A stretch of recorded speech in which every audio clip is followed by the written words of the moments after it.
Well, hey, welcome to A Valid Answer with Scott and Marshall. Are you there, Marshall? Can we hear you okay? How are you Yep, doing? I'm here. I'm here. I'm doing Excellent. just fine. I understand Bakersfield is in the 60s right Oh now. my gosh, I am driving with the top down and loving it. Let me tell you, it's just we hired a new guy at our church a year ago.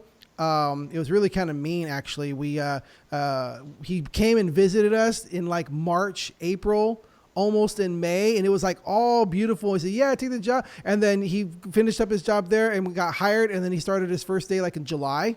We're like, that's real Bakersfield right there. But There yeah, you go. yeah. So, yeah, but no, it's like in the 70s. Actually, it was cold this morning. I was cold this morning, and it was yeah. But I'm glad to be here right now. Glad to be. By the way, this is a valid answer. All right, we got me, Scott. I'm a conservative capitalist pastor, and we got Marshall right over here is a liberal socialist atheist or socialist liberal atheist. You can see it on the screen right there. But yeah, that's when we discuss all kinds of stuff, including the crap. Right? Is that what we're tackling today? Is all the crap?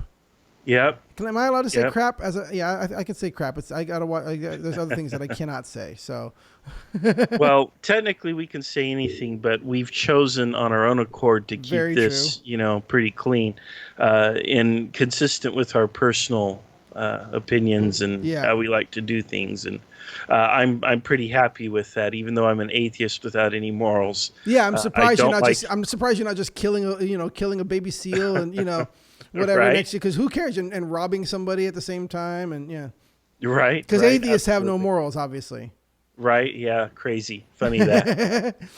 But you We're gonna do, and we're talking about that today a little bit because you can't stand what's going on right now in politics. Tell me what's kind of setting you off right now with this I whole am Republican, Democrats, Trump, fed up to here. fed up to there. I don't that I watch. I keep track of politics in the essence of the kind of the big picture stuff, what laws are going down at the time, and everything like that. But when it comes to political theater, I really try. I try to avoid it. I hate it. I don't even want to look at it. I don't even want. So I really have not watched. Well, let me start back a little bit, just so people who may not know this. I don't own a TV.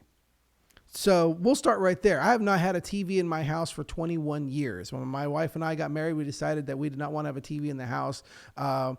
Surprisingly, I do have I have a projector and a giant 8-foot screen to watch movies on with Netflix and stuff like that and Amazon Prime. And we just got our 3 years of Disney Plus. We can watch all of that on there, but we don't get commercials. I don't get the news. Basically, I can search for the news. I have my news app on my phone, and I can search news whenever I want to. I can see what's going on, but it's not inundating my life every day. I don't have the news on in the morning. I don't have it on in the evening, and I'm not tied around whatever the news is telling me they think is important. So I don't really know. I've heard some stuff, and okay, it's something about Ukraine and Biden, but all of this type of political theater, I don't care about all that much. So I know you've been watching it and tracking it. Tell us what's going on for those who are watching this in the future and don't know what this is fall 2019. So what's going on? All right. So in 2016, Joe No, Biden's this son, is 2019. Sorry, just kidding. Go ahead.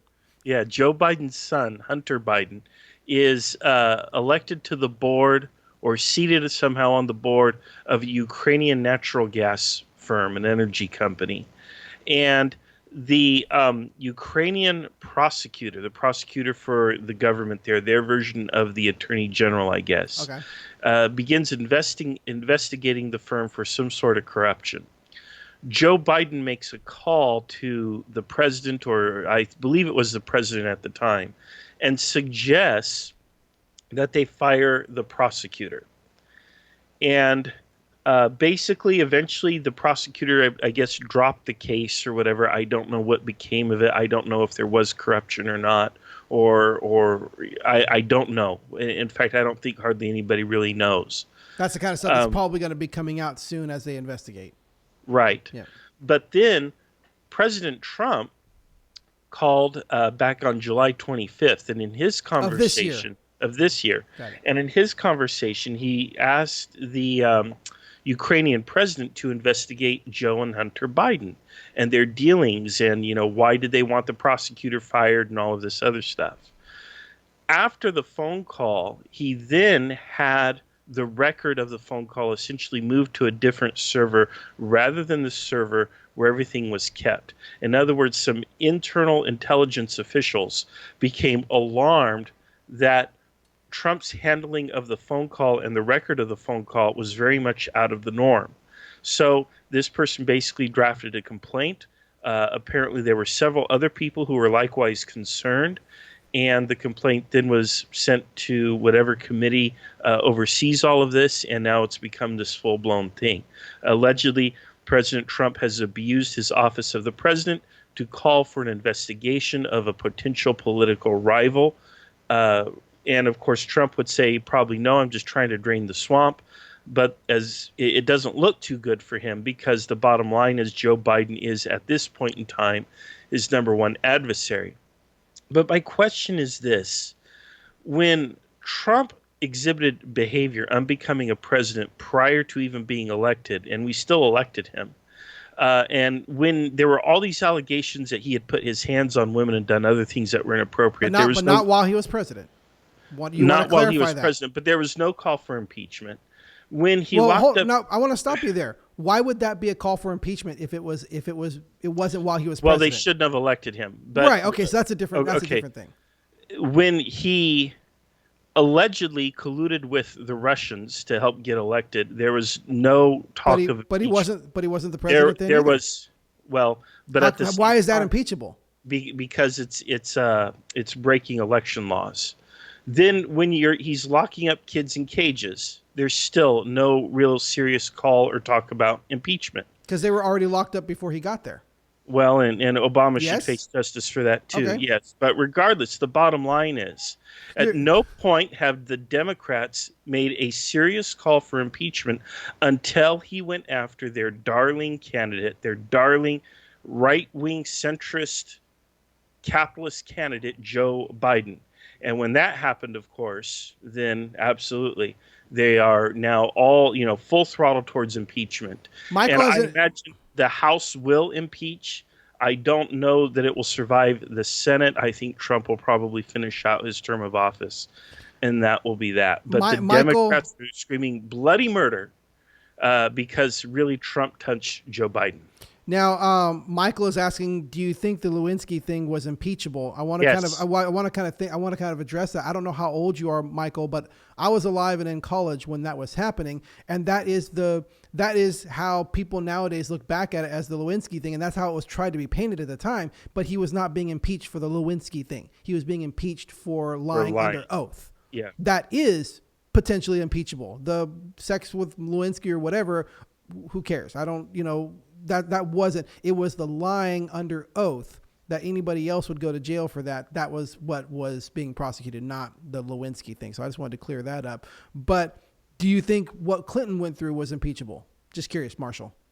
Yeah, he lied under oath. Okay. I mean, again, as the president, you should be held to the highest possible standard. But does that qualify as a high crime? I mean, I guess it is a misdemeanor, isn't it? I don't know how it's rated. I'm sure it's above a misdemeanor, though, to lie under oath to a congressional committee that's tasked with investigating you. That's, on public television, no less. So absolutely, he should have been impeached for it. He should have been removed from office, and they should have seated Gore. So I'm not a fan of Democrats at all. So let me ask this. Go ahead. Sorry. I'm just saying I'm not a fan of Democrats. I think they're every bit as corrupt as Republicans are. They're dirty. They are centrists, if not right-wingers. In my opinion, they're capitalists. And as a socialist, I am no friend of Democrats. Now, I'm not necessarily a defender of Trump. I'm not necessarily doing that, but I want to just kind of play devil's advocate to what you said. As you were going through your list, I really wasn't paying. You said all these things beforehand. I'm like, okay, we'll have that as a discussion. But then as you were actually going through them, I'm like, well, that was before he was president. That's not impeachable. Well, that was before he was president. That's not.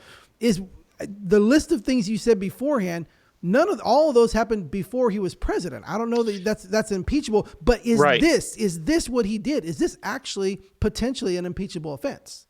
Well, first of all, Explain what the threat is that could be an impeachable offense of what he did. What's the okay. potential threat? Again, first of all, I want to talk about, even though he did a number of things prior to being elected, those things were investigated while he was in office, and he engaged in cover-ups, which is why several people from his administration, from his election team, have been sent to prison now because he engaged in cover-ups. But the second thing, what's going to get him in trouble now, is the fact that he has apparently, possibly, or I should say allegedly, abused his power and his office as President of the United States to call for Ukrainian intervention in a U.S. election by having them investigate his closest political rival.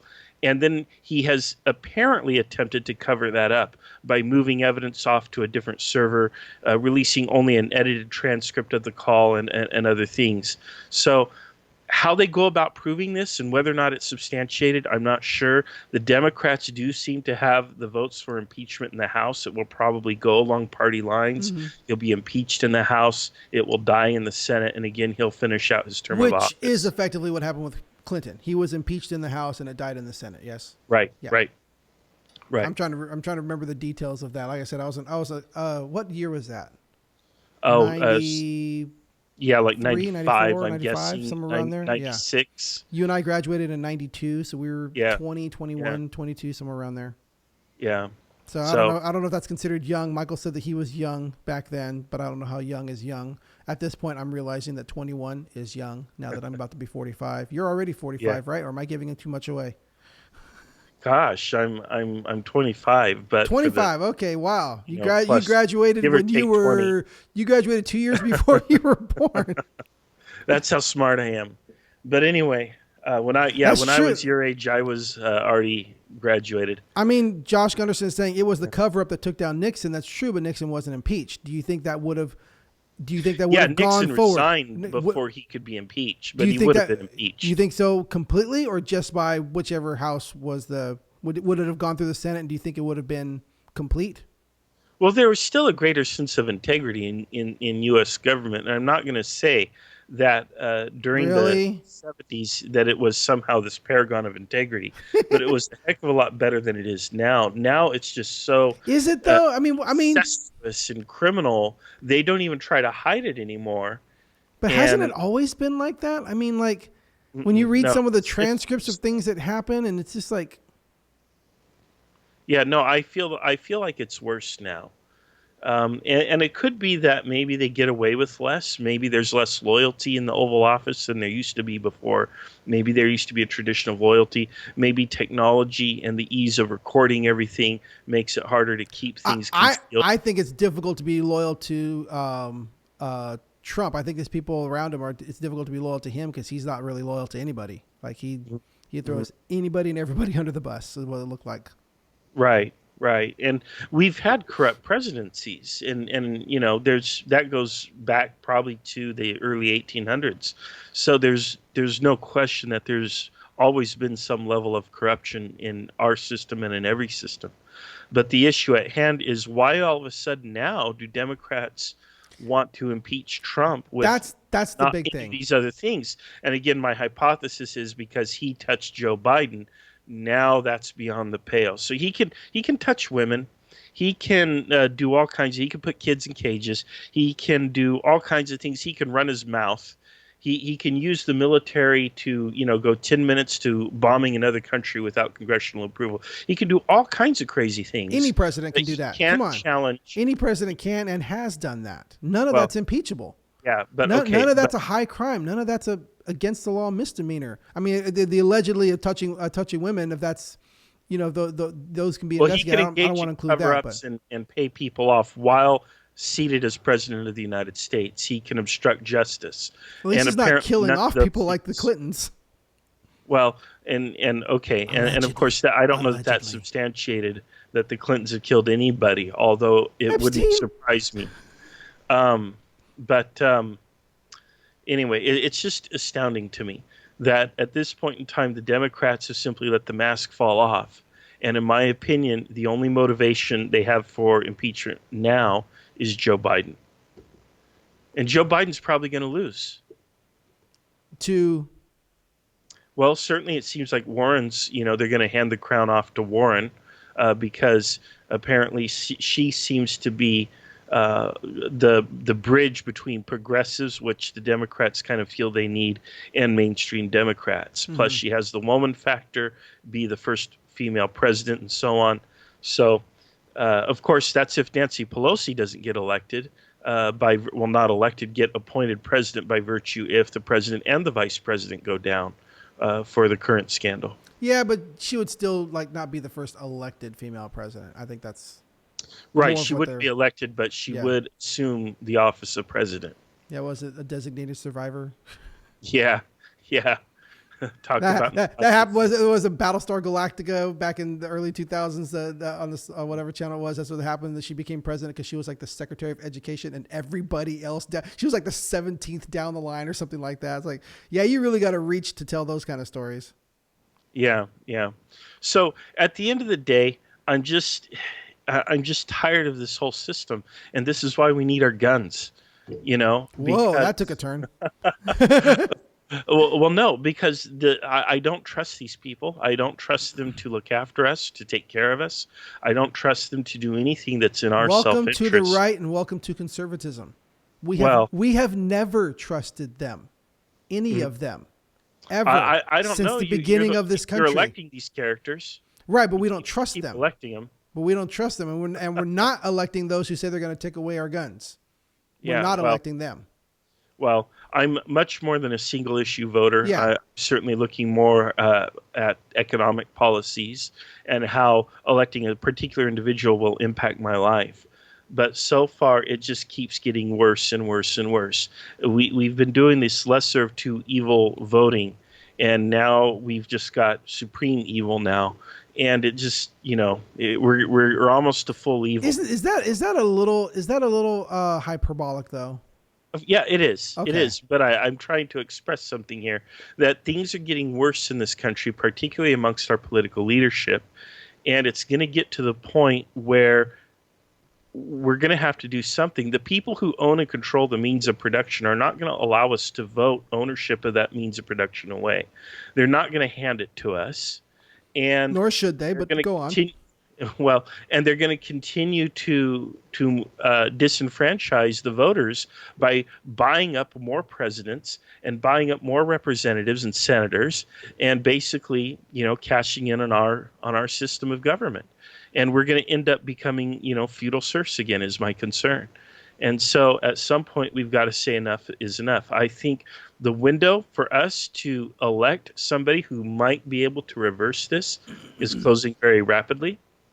But I'm not expecting it to come out of the mainstream Democrats, because they are just as crooked as the Republicans are.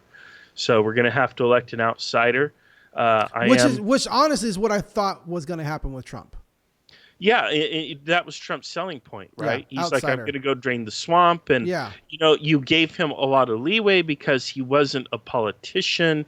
So he got away with running his mouth and doing some of the antics that he did. Because at the end of the day, we just wanted the guy to go in there and save us from all the crap that was beginning to be exposed.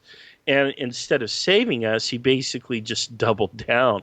And so we're beside ourselves. Look, President Trump, if he had stuck to what he knew, if he had stuck to building this country, if he said, he is doing that. He is doing that. Manufacturing is coming back. Things.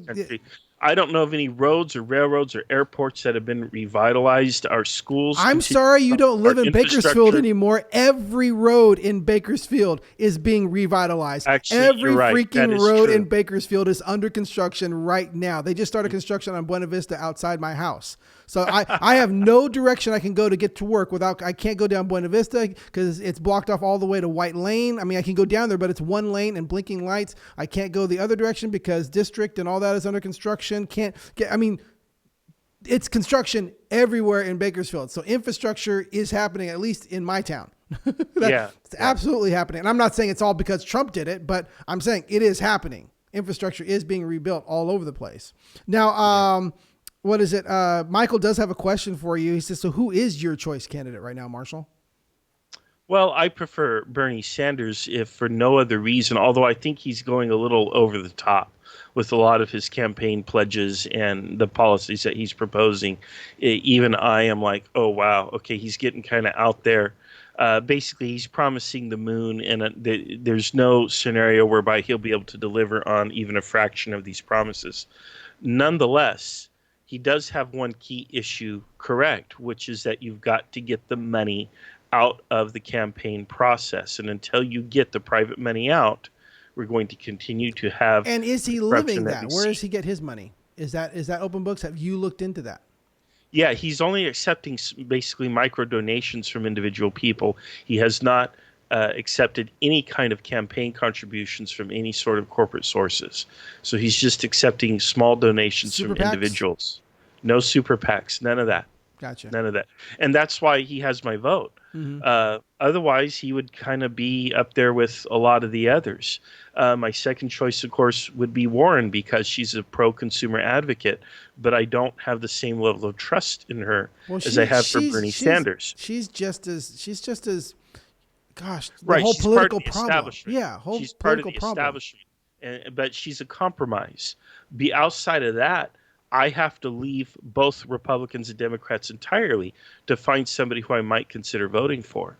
So, and I have not considered hardly any of the other candidates. None of them appear to be serious, if you will, in my So opinion. so not to sound, too depressed or negative, is there hope anywhere? Is there a Um, light at the end of this tunnel realistically? there's a dim, flickering flame at the end of a damp, dark tunnel, and I think it's going to go out because all the forces that are conspiring to blow that candle out.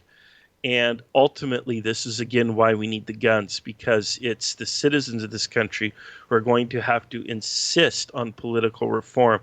And I am skeptical that we're going to get it Okay. through the ballot Oh, box. okay. So flesh that out. What are you talking about? Are you talking literally an armed revolt? Are you talking like militias being formed and actual, generals coming in and organizing and taking tactical strikes? What how does that? What are you actually saying when you say we're going to need our guns? I'm trying to picture what you realistically think that means. Um, the founding fathers did an ingenious thing, and they created a system whereby we could have a peaceful revolution in this country every 4 years at the ballot box. But what's happened is the powers that be have essentially hijacked that process, and they've monopolized it. So they put forward two candidates, which are really centrists, in my opinion. They're capitalists. And you really don't have a choice. The choice between them is largely superficial. You can have red or you can have blue, but they're both the same, in my opinion. And I know you kind of disagree with that. And so, unless we figure out a way to get somebody in there who's substantially different, if we can't do that through the ballot box, then what will happen is the situation in this nation will deteriorate to the point that some sort of insurrection becomes inevitable. I don't want that Mm-mm. because once that happens, well, overthrowing the establishment will actually be the easy part. Remember, we did a show Yeah. about a year or so Yeah. ago about Revolution. revolutions, and revolutions follow a pattern. After they overthrow the establishment, you then get the next phase, which is where the revolution eats its children. Yep. And that means all the people like me, the people who are obviously not moderates, are going to get caught up. And effectively, is that what is mostly unique about the American Revolution? Well, the American Revolution is only a revolution in name. It isn't really a genuine revolution. It's more of just a civil war, if you will, or a war of secession, but it's not really a revolution. Because it didn't replace, really, it did not replace the government of this land. It Right, seceded from government that was from another land and said, we're no longer part of you. right. So So it's so it is simply more of a civil secession. war. Yeah. And the people who had power prior to the revolution are the same ones who had power after the revolution. So it's It's technically just they not a didn't have revolution power in this land. like the French Revolution, where the French Revolution literally you had a phase where the common people were able to get their person. You look at Maximilien Robespierre. basically put their guy in office. And then, of course, you had the Reign of Terror, where they not only beheaded the rich people, but they also beheaded mostly other poor people. Everybody was using the system to get revenge on The people that people they they didn't didn't like. like. Yeah. You had this several month long period called the Reign of Terror, and then eventually people like, oh my gosh, we've lost our cotton picking mines.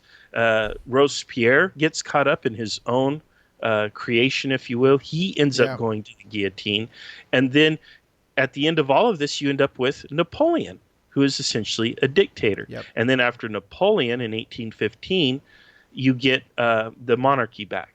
So it's a complete revolution, if you will. So let's Which, look. Let's look at a realistic solution. How much of this could actually be solved by amendments to the Constitution with a states calling for a Constitution Convention? Article 5 of the Constitution. Yeah. Where How the much of this state, could a lot of this be solved? Could they come together and say it is now an amendment, whatever that now terms are now two terms for senators, 2 terms for Congress people. It's now this amendment controls how much money can go. Can those things be constitutional amendments?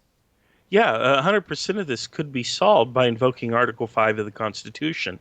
The problem, of course, is how do we get there from here? The states themselves are also dominated by the same two-party system that dominates the federal level. So you still have Republicans and Democrats. You still have all kinds of corruption. It's smaller. There's not as many zeros after the one, but it's still the same incestuous, issue that's going on where both of these people are engaged in corruption with one another. Again, all the choices are more or less superficial. So until we perhaps create a third party or do something to, I honestly don't know. I really think the third party could be a solution. It could at least give us leverage to cause the other two parties to move towards the left, if you will, in my opinion. Well, I mean, But I'm looking again. I'm skeptical. Hold on, but I want to correct you on that. You seem to be saying we want to get away from corruption and move towards the left. There's corruption on both sides. I'm not going to sit here and while you say that all the corruption's on the right and we need to move more towards the left to get away from corruption. There's corruption on both sides. There always is corruption on both sides. When I say left, I'm talking about a popular left, meaning basically democratic socialism, if you will, which Still has corruption. Yes, however, if it's properly democratic, it should not have corruption. But Right, again, but I'm saying you can say the same thing for the right. Yeah, the proper way of doing it, you won't have corruption. sure, fair enough. So, just trying to keep you intellectually honest and keep it on the same. But I think I'm thinking that maybe because there are quite a few. I think maybe the state thing might be a more expedient way than trying to create a third party. I mean, trying to get traction in a third party. I mean, that would. I mean, I suppose in this day and age with social media and stuff like that, maybe you could get a really big groundswell of stuff for a third party. But it just seems like establishing a third party that will be big enough to unseat one of the other two, I think is more. There's more longevity to to how long that will take than it would be than a different solution. Well, the problem is until you have this groundswell of popular support that would be large enough to sustain a third party, you're also not going to have the same groundswell that will be large enough to change the makeup or integrity of the Democrats or the Republicans on either side. See, I agree with Josh on this because that's kind of where I was leaning. Josh said the only real effort for convention is from the conservative movement, and they're fairly close to pulling it off, and that's why I was saying that. I kind of hope that because again, the conservative movement is more towards how the conservative movement is conservative towards how the government was originally established. That's why we're called conservatives, and we believe that government should be smaller. And you see term limits and stuff like that being put forth by more conservative politicians than by more liberal politicians. So that's why I'm thinking that I think a move towards the conservative side in this particular country would move us more towards a smaller government and less corruption. because that's what the conservative side wants, is smaller government, less power, more decentralize the power and move it. That's why I'm more hopeful for, if we can get a constitutional convention of states, there's going to be more conservative states that want to do that. And I think there's a more likelihood of creating these things that are going to be, about smaller government and less power in the centralized government, which is going to disperse corruption. Because the more you can disperse corruption, the more corruption can be in one spot, then the easier it is to do. The more you disperse corruption, the harder it is to get all that to work together, and the harder it is for the corrupt individuals to collude together. So that I'm looking at that. I don't want to say that. I'm not trying to say that there's no corruption on the conservative side, right or left. We just said that. But I do feel that the conservative side is more likely to want to push forward ideas that are smaller government, less power, which could help and reduce corruption. For me, smaller government isn't necessarily either here nor there. Neither is big government. To me, it's about democratization. If the power is democratized, well, again, I'm saying when I say small government, big government, I mean small central government. So I think you and I actually agree on this. When I'm talking small government, I'm talking a smaller central federal government and moving the power away from a central federalized thing. I want an effective central federal government regardless of the size. I want it to be effective, and I don't want it to be corrupt. And that's why I think democratization is the thing that protects people and that prevents corruption. Because now you have a large number of people working, voting to make decisions instead of a small concentrated number of people making decisions. My only concern with small government is that if government is too small, then it becomes powerless to protect the people from private entities, corporate entities who, for example, can trample your rights just as fast as a strong central government can. But not without the help of government. They can only do it with the help of government. Well, you might be surprised what will happen. So at the end of the day, there has to be a democratization of power. And it's the democratization of power that's going to protect people. It's not about big or small government. It's about the government answering to the people. The people are not going to allow the government to dominate and tyrannize them. They're going to, as long as the power is democratized to the people, they will keep the government honest. It's when the power becomes concentrated that government becomes dishonest. Yes. And of course, dishonest government, of course, it's going to enlarge itself because it wants ever more power. I want government to be big enough to be effective. Whether that means bigger or smaller, I don't care.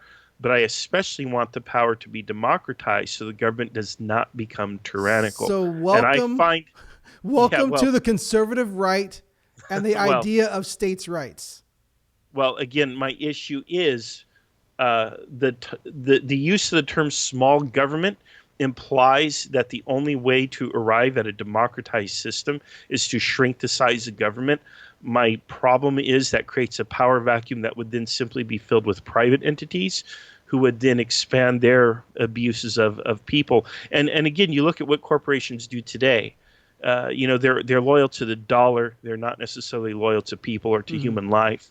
So I have some issues with a government that's made too small. So, but again, neither here nor there. It's about democratization, and it's about the people controlling the government, because again, just government derives its power from the consent of the governed. Now, who said that? I think that was a famous conservative voice, Thomas Jefferson, in the preamble of the Declaration of Independence.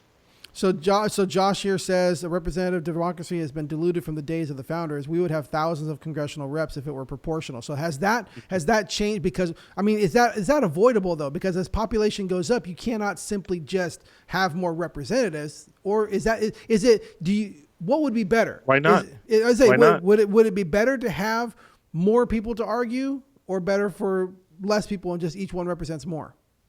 Well, yeah, there is going to be, when it comes time to debate a bill on the floor of the House, that it's in and of itself is going to be an issue. But keep in mind, we live in a world now with technology.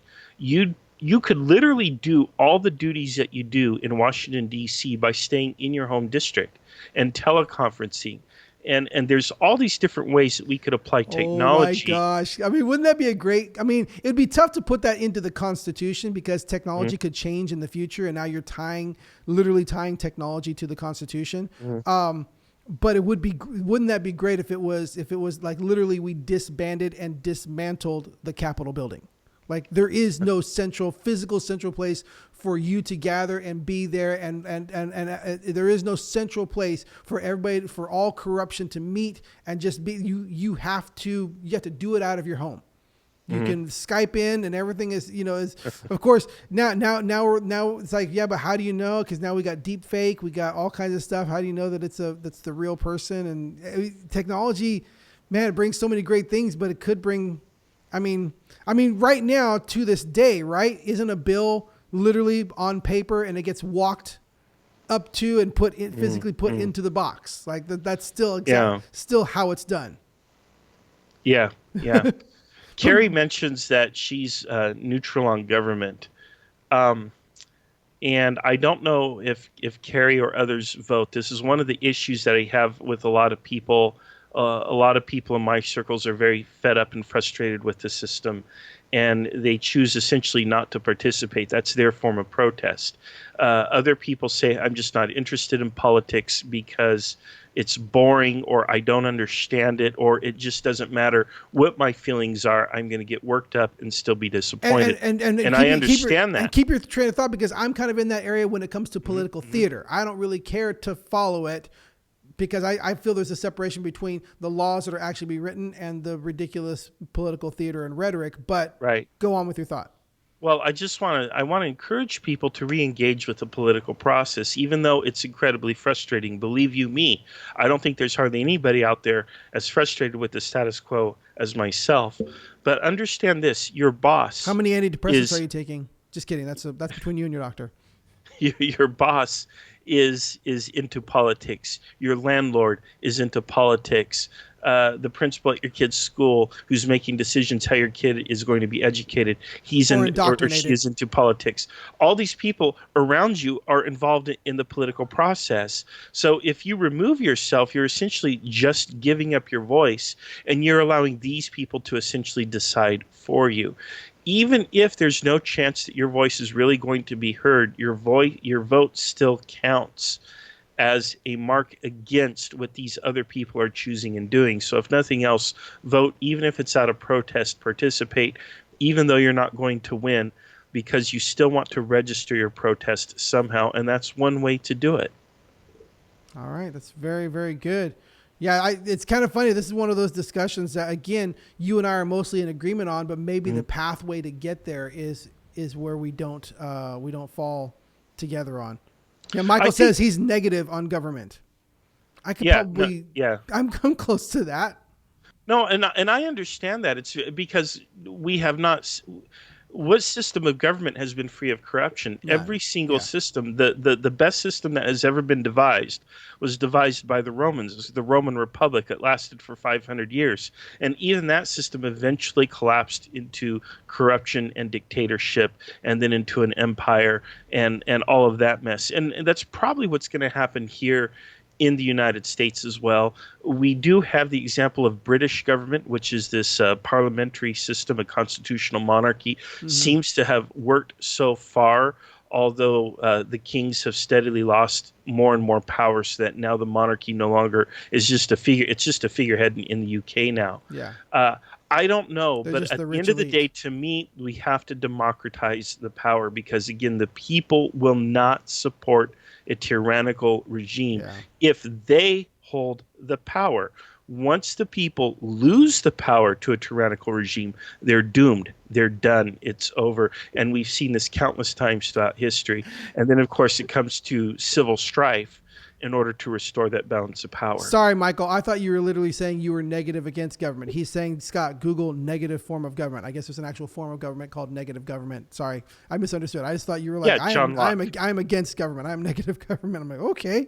So, yeah. Well, actually, you and Michael would agree. What Michael is talking about here is basically government should defend negative rights. Oh, yeah, it should absolutely. defend life, liberty, property, and so on. Yeah. Whereas for me, I am much more in favor of a government that takes a more active role, because to me, the purpose of a society is to insulate people from the vagaries of nature and the predations of other people who are more powerful. That's why you form a society, for Mm-hmm. mutual protection and mutual aid. Mm-hmm. And of course, that then requires or comes with the implication that there's going to be some sort of positive obligation imposed upon both people and government. So right now, what's actually happening right now is this podcast right now, because Marshall and I, we believe that we have that there is. You agree, Marshall, that there's just too much corruption, that something needs to be changed. I think that can be done through a constitutional convention of states. You think it might be best if we can do a third party? So let's let the constitutional states try to the constitutional convention of states. Let's see if we can let that happen. The conservatives can push it forward. But I think right now on the internet, right now this day, what is this? It's 5:40 in the afternoon on Sunday, September 29th. Marshall and I are announcing our candidacy, our run for a new party. Of course, me as president, Marshall as vice president. You can vote for you can vote for us. You can put us write us in on there this election. Scott Garcia, Garcia, two L's in Marshall, just so you guys know. It's not like yeah. Well, Marshall, yeah. yeah. Well, Yeah, we're well, the third party. What do we want to call our party? The Sane Party. Yeah, the Harambe Party. I Oh think my that'll gosh. get us a lot of votes. Yeah. We're going to create a Harambe memorial in Washington, D.C. Yeah. Well, the bottom line is, Scott, We promised I've said this, to fight corruption. Isn't that what every politician says? I Yeah, promise to yeah. bring an end to corruption. but at the end of the day, how many times on this show have I told you, you and I could sit down over a pizza with a notepad in the course of 1 or 2 hours, sketch out the rough outline that would solve any problem presented to us. And then, Yet we have an army of professional legislators, all who are paid up to $500,000 a year almost, and none of them can solve these problems. And they haven't solved the same problems for the 45 years that I've actually been alive. The same problems that were around when I was a kid are still wedge issues that divide voters today. When you and I could sit down and solve these problems, as well as you and Michael, or me and Michael, or Josh, or Carrie, or any one of us, Yeah. Elizabeth, any of us could sit down. well, Chastity, all of them will be on our any of cabinet, us right? could sit down. All Well, of them, abs- they'll be all be on our cabinet. Yeah, you guys can fight for what positions, but And you know what? I don't think any of these people watching the show would be any less qualified than the people who are probably actually already on the cabinet. right. Again, it just takes a little bit of common sense. It takes dedication. It takes caring. And instead, we have people who are simply there because they want to be the signature on the dollar bill, or they want to someday be president themselves. They're chasing power. Yeah. They're chasing fame. They're chasing wealth. They're not chasing what's in the best interest of this nation and its people. So it's And I probably think that makes all the difference in the world. It's probably too late in the process to get traction right now. But Garcia and Neal, 2024. Well, there you go. Yeah, Garcia Neal 2024. We'll push that with our new Harambe party. Well, there you go. And Carrie sums it up perfectly. Okay. I don't know if that's what she was responding to, but that was the last thing that popped up on there. So yeah, our party, that's our party is based on, let's get rid of corruption. But yeah, this has been a valid answer with Scott. No, that is the name of we're the Valid Answer Party. There you go. There we go. I've got to let you know, Scott, though, I am going to take away all of the AR-15s. Well, you can take away all of yours. That's fine. No, I'm Anyway, going to take all of them away, but I'm going to reissue something better, AK-47s. So there you go. They're not as modular. They're not as modular. The AR is much better. Yeah. So The firearm of the people. firearm of the Well, the AR-15 is the firearm of the American people. Much more modular and much more customizable, because that's what Americans are.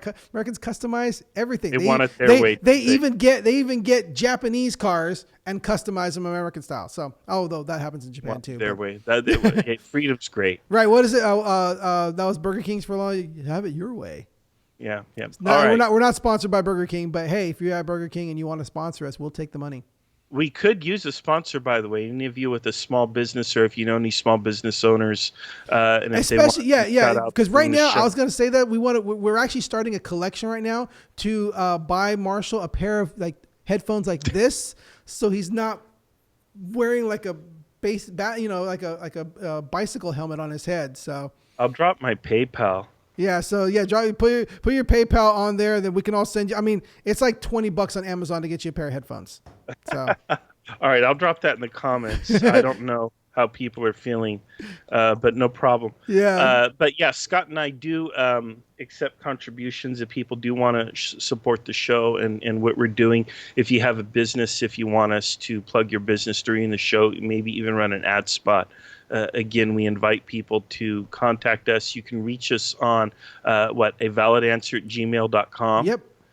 And all of that. If you have a small business, if you want to raffle something off or do something, get exposure, hey, reach out. Let's connect. Let's network. Let's promote one another and help each other out. And just for clarity, everyone, that was the socialist, not the capitalist, asking for your money. All right.